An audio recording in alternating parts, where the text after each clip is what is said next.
নমস্কাৰ বন্ধু বান্ধৱীসকল, আন এটি নতুন ভিডিঅ'লৈ আপোনালোকক স্বাগতম জনাইছো। বন্ধু বান্ধৱীসকল, খুবেই ভাল খবৰ এটি আহিছে, কাৰণ পোষ্ট অফিচৰ ফালৰ পৰা একদম বহুত ডাঙৰ এটা ভেকেন্সি উলিওৱা হৈছে। এই ভেকেন্সিটোৰ বিষয়ে আজিৰ ভিডিঅ'ত কথা পাতিম, কিন্তু তাৰ আগতে মই আপোনালোকক এটা ৰিকুৱেষ্ট কৰিম, যদি চেনেলটোত নতুন আহিছে আৰু চেনেলটো ছাবস্ক্ৰাইব কৰা নাই, প্লিজ ছাবস্ক্ৰাইব কৰি ল'ব, আৰু যদি ভিডিঅ'টো ভাল পাই থাকে সেই কথাটা লাইক কৰি দিব। ওকে, এতিয়া আগবাঢ়িছো আমাৰ মূল বিষয়বস্তুটোলৈ। মূল বিষয়বস্তু এইটোৱে বন্ধু বান্ধৱীসকল, যে ইণ্ডিয়া পোষ্টৰ ফালৰ পৰা প্ৰায় নহয়, একজেক্টলি 44,228টা পোষ্টৰ ভেকেন্সি উলিওৱা হৈছে। এটা মেগা ভেকেন্সি বুলি ক'ব পাৰে। আৰু ভাল কথা কি জানেনে, কোনো এক্সাম নোহোৱাকৈ আপোনালোকে এই চাকৰিটো পাব পাৰে। আপোনালোকে ভাবিব পাৰে ফেক কৈ আছে, মানে এনে এটা কৈ আছে, নহয়, কাৰণ মই নিজে সিলেকশ্যন হৈছিলোঁ। এপইণ্টমেণ্ট লেটাৰো মই গুৱাহাটীত গৈ লৈছিলোঁ, কিন্তু তাৰ এসপ্তাহমান জইনিং ডেটৰ এসপ্তাহমান আগতে মই ADREৰ ফাইনেল ৰিজাল্টটো পালোঁ। চ' তাৰপিছত আৰু জইন কৰা নহ'ল ইয়াতে, ঠিক আছে। মোৰ সিলেকশ্যন মানে প্লেচ অফ পষ্টিং আছিলে বঙাইগাঁও। চ' মই বস্তুখিনিৰ বিষয়ে ভালদৰে জানো। ফৰ্ম ফিল আপৰ পৰা আৰম্ভ কৰি ডকুমেণ্ট ভেৰিফিকেশ্যনৰ পৰা আৰম্ভ কৰি আপোনালোকৰ এপইণ্টমেণ্ট লেটাৰ হাতত লোৱালৈকে মোৰ এক্সপিৰিয়েঞ্চ আছে। চ' আপোনালোকে মোৰ কথাখিনিত অলপ বিশ্বাস কৰিব পাৰে, ঠিক আছে। যোৱা বছৰ যেতিয়া ভেকেন্সি উলিওৱা হৈছিল, তেতিয়া মই মোৰ এপইণ্টমেণ্ট লেটাৰটোও মই ভিডিঅ'ত দেখুৱাই দিছিলোঁ। আপোনালোকে মোৰ পুৰণি ভিডিঅ'ত গৈ চাব পাৰে, ঠিক আছে। এতিয়া আহিছোঁ মূল কথাত, যে বহুত ডাঙৰ এটা ভেকেন্সি হয়, 44,228টা পোষ্ট, ঠিক আছে। আৰু ইয়াৰ কাৰণে আপোনালোকৰ একো নালাগে, কোনো এক্সাম দিব নালাগে, জাষ্ট ফৰ্মটো ফিল আপ কৰিব লাগে, তাৰপিছত মেৰিট লিষ্ট ওলায়, ঠিক আছে। এতিয়া কথা হ'ল যে এই চিলেকশ্যনটো কেনেকৈ হয়। চিলেকশ্যনটো হয় আপোনালোকৰ ক্লাছ 10ৰ যিটো আপোনাৰ পাৰ্চেণ্টেজ আছে, মেট্ৰিকৰ যিটো পাৰ্চেণ্টেজ আছে, তাৰ ওপৰত ভিত্তি কৰি মেৰিট লিষ্ট প্ৰিপেয়াৰ কৰা হয়, ঠিক আছে। এতিয়া ভাবিব যে বহুত হাই পাৰ্চেণ্টেজ লাগিব, হয়, হাই পাৰ্চেণ্টেজ লাগে, কিন্তু আপোনালোকে নাভাবিব যে খালি 90%ৰ ওপৰত 80%ৰ ওপৰতবিলাকে পায়, তেনেকুৱা নহয়।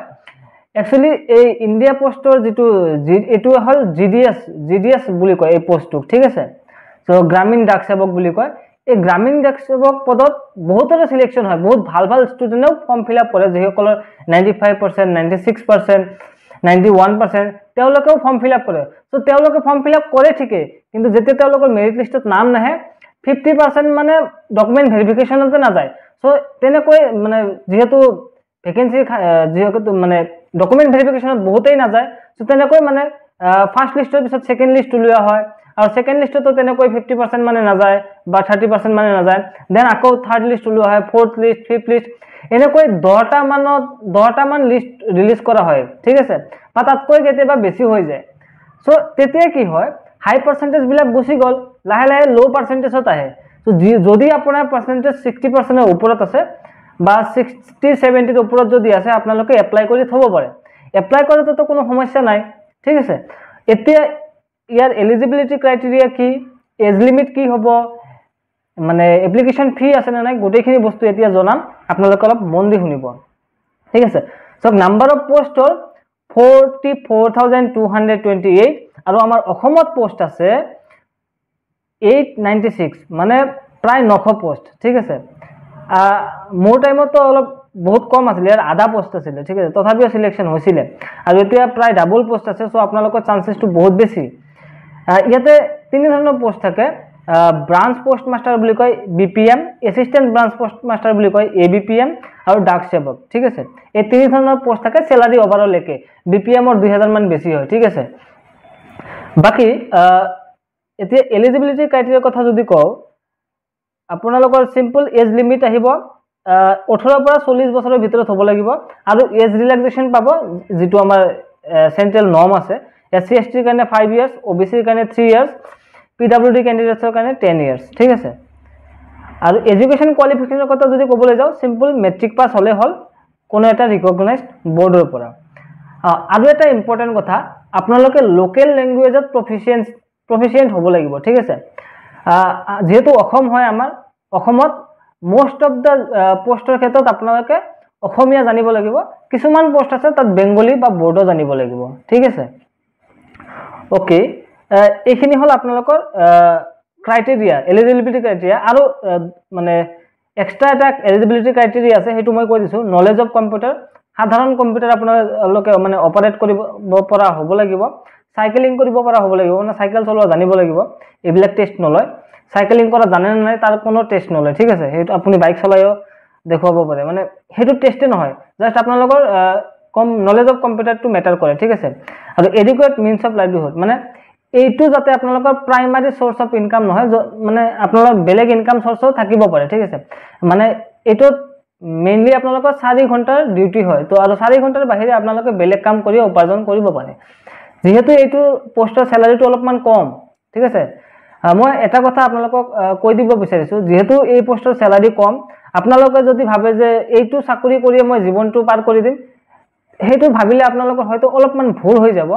কাৰণ এইটো চাকৰি আপোনাৰ গোটেইখিনি বস্তুৰ যিখিনি ৰিকুৱাৰমেণ্ট আছে, পইচাৰ ৰিকুৱাৰমেণ্ট, সেইখিনি বস্তু হয়তো আগন্তুক দিনত আপোনাৰ ফুলফিল নহ'ব। যদি আপুনি বৰ্তমান একো কৰা নাই, কিবা চাকৰিৰ আশাত বহি আছে বা প্ৰিপাৰেশ্যন কৰি আছে, এটা সাইড ইনকাম লাগে, তাৰ ক্ষেত্ৰত আপোনালোকে এই পোষ্টটোক প্ৰিফাৰ কৰিব পাৰে, ঠিক আছে। বা আপুনি যদি কিবা বেলেগ কিবা চাকৰিৰ কাৰণে প্ৰিপাৰেশ্যন কৰি আছে, নিজৰ হাত মানে যাতে পকেট মানিখিনি ঘৰৰ পৰা ল'ব লগা নহয়, বা কিছু পৰিমাণৰ টকা আপোনালোকে ঘৰতো দিব পাৰিব, মানে যাতে আপোনাৰ কাৰণে ঘৰ পৰিয়ালৰ ওপৰত বাৰ্ডেন নাহে, তাৰ কাৰণে আপোনালোকে এই পোষ্টটো চইচ কৰিব পাৰে, ঠিক আছে। কাৰণ এইটো পোষ্টত আপোনালোকে চাকৰি কৰিলে পঢ়াৰ টাইম এনাফ পাব, 4 ঘণ্টাৰ ডিউটি হয়, বাকি টাইমখিনি আপোনালোকে মাষ্ট নিজৰ প্ৰিপাৰেশ্যন কৰিব পাৰে বা এক্সট্ৰা যিকোনো কাম আপোনালোকে কৰিব পাৰে, ঠিক আছে। সেইটো হ'ল এইটোৰ মানে এডভান্টেজ। আৰু চেন্ট্ৰেল জব হয়, আৰু এই চেন্ট্ৰেল জব যিটো এইটো আপোনালোকে যেতিয়া 3 বছৰমান কৰিব, তেতিয়া আপোনালোকে ডিপাৰ্টমেণ্টেল এক্সাম দিয়াৰ কাৰণে এলিজিবল হ'ব। এই ডিপাৰ্টমেণ্টেল এক্সাম দিয়াৰ পিছত যিটো আপোনালোকে SSC দি MTS হয়, এই পোষ্টৰ পৰা আপোনালোকে ডাইৰেক্টলি MTS হ'ব পাৰিব। তাৰপিছত এনেকুৱা হাই ৰেংকত যাই থাকে, মানে 3 বছৰ পাৰ হ'ল, তেতিয়ালৈকে আপোনালোকে MTSৰ কাৰণে এপ্লাই কৰিব পাৰিব। আৰু বেলেগ বেলেগ পোষ্টৰ কাৰণে আপোনালোকে ভাল পোষ্টৰ কাৰণে ডিপাৰ্টমেণ্টেল এক্সাম হয়, তাত খালি কোৱালিফাই কৰিলে আপোনালোকৰ প্ৰমোশন হৈ যায়, ঠিক আছে। সেইকাৰণে এই পোষ্টটো বহুত ভাল। প্ৰথমতে 3 বছৰ হয়তো আপোনালোকৰ অলপ কষ্ট হ'ব, স্যালাৰি অলপ কম থাকিব, তাৰপিছত প্ৰমোশন হৈ গ'ল, তেতিয়া আপোনাৰ বল্লে বল্লে হৈ যাব, ঠিক আছে। ওকে, এতিয়া আহিছো এক্সামৰ ফি, মানে এপ্লিকেশ্যন ফি লাগে নেকি? ইয়েছ, অনলি OBC আৰু জেনেৰেলৰ কাৰণে 100 টকা ফি লাগে, আৰু বাকি যিখিনি আছে তেওঁলোকৰ কাৰণে কোনো ফিজ নালাগে। হয়, OBC বা জেনেৰেল হ'লেও যদি কোনোবা কেণ্ডিডেট মহিলা হয়, তেওঁলোকৰো ফি নালাগে, মাত্ৰ পুৰুষ সকল যিবিলাক আছে OBC আৰু জেনেৰেল কেটেগৰী, তেওঁলোকৰ সেই 100 টকা ফি পেমেন্ট কৰিব লাগিব, ঠিক আছে। এতিয়া কথা হয় যে আপোনালোকে এপ্লাই কেনেকৈ কৰিব? India post GDS online engagement বুলি এটা ৱেবছাইট আছে, মই ডেছক্ৰিপশ্যনত দি দিম বাৰু আপোনালোকৰ কাৰণে। তাতে ক্লিক কৰি আপোনালোকে বস্তুখিনি চালে তাতে নিউ ৰেজিষ্ট্ৰেশ্যন থাকিব। যদি আপোনালোকে ৰেজিষ্ট্ৰেশ্যন কৰা নাই, অবভিয়াছলি কৰা নাই যিহেতু নতুন ভেকেন্সি ওলাই আছে, তো নিউ ৰেজিষ্ট্ৰেশ্যন কৰি ল'ব।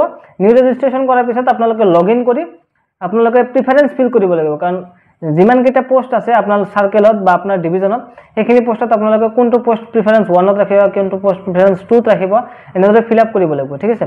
আপোনালোকে সাইটটোত গ'লে আপোনালোকে গম পাই যাব, ঠিক আছে। বাকি এইখিনি আছিলে। তাৰপিছত আপোনালোকৰ সেই মেৰিট লিষ্ট ওলাব কেইদিনমানৰ পিছত, দেন আপোনালোকে ডকুমেণ্ট ভেৰিফিকেশ্যনত যাব লাগিব। কিবা অসুবিধা পালে মোক আপোনালোকে হোৱাটছএপ গ্ৰুপ আছে, হোৱাটছএপ গ্ৰুপত কণ্টেক্ট কৰিব পাৰে বা পাৰ্চনেলি মেছেজ কৰিব পাৰে, কাৰণ এইটো প্ৰচেছৰ থ্ৰু দি মই অলৰেডি পাৰ হৈ আহিছোঁ। মই এপইণ্টমেণ্ট লেটাৰ হাতত লোৱা পৰ্যন্ত মই আপোনালোকক গাইড কৰিব পাৰিম, ঠিক আছে। যদি আপোনালোকৰ পাৰ্চেণ্টেজ 60 বা 70ৰ ওপৰত আছে, নিশ্চিতভাৱে এপ্লাই কৰক, চান্স থাকে। আৰু যদি আপোনালোকে কোনোবা SC ST কেটেগৰীৰ আছে বা OBC কেটেগৰীৰ আছে, আপোনালোকে নিশ্চিতভাৱে এপ্লাই কৰক, কাৰণ কিছুমান ৰিজাৰ্ভ সিট আছে, ঠিক আছে। কিছুমান আছে অনলি ST সকলেই পাব, কিছুমান মানে পোষ্ট আছে অনলি SC সকলেই পাব, কিছুমান আছে অনলি OBC সকলেই পাব, ঠিক আছে। সো ৰিজাৰ্ভেশ্যনৰ সিস্টেমটো আছে ইয়াতে, সো আপোনালোকে চাব পাৰে, ঠিক আছে। বাকি এইখিনি আছিল আৰু স্যালাৰি আপোনালোকৰ বেসিক যেটো আছে সেইটো হল ABPM ৰ কাৰণে 10,000, যি মানে ডাক সেৱকৰ কাৰণে 10,000, আৰু যেটো BPM আছে সেইটোৰ কাৰণে 12,000। ইয়াৰ লগতে আপোনালোকৰ ডিফাৰেন্ট এলাউন্সেস থাকে, সেইবিলাক কৰি আপোনালোকৰ 16,000 মান স্যালাৰি হৈ যায়, মানে ফাৰ্স্ট স্যালাৰি, ঠিক আছে। সো আপোনালোকে যদি ইন্টাৰেস্টেড হয় নিশ্চিতভাৱে এপ্লাই কৰিব। আৰু বহুত ধৰণৰ স্কিম আহি থাকে পোষ্ট অফিচত, সেইবিলাক কাম কৰিলেও আপোনালোকে বিভিন্ন ধৰণৰ কমিশন পায়। সো তেনেকৈ মানে হৈ যায় আৰু ভাল এটা এমাউন্ট। সো এইখিনি আছিল। যদি কিবা কনফিউজন থাকে সুধিব পাৰে, মোক কণ্টেক্ট কৰিব পাৰে, মই আপোনালোকক হেল্প কৰাৰ কাৰণে সাজু হৈ আছোঁ। বাকী যদি ভিডিঅ'টো ভাল পাই থাকে এটা লাইক কৰি দিব, আৰু চেনেলটোত নতুন আহিছে প্লিজ ছাবস্ক্ৰাইব কৰি দিব। আপোনালোকে ছাবস্ক্ৰাইব কৰিলে এটা মটিভেশ্যন পাওঁ যে হয় আৰু ভিডিঅ' বনাব লাগে, মোৰ ভিডিঅ'ৰ কাৰণে আপোনালোকে উপকৃত হৈ আছে, তেনেধৰণৰ এটা মটিভেশ্যন আহে। চ' থেংক ইউ, লগ পাম আন এটি নতুন ভিডিঅ'ত।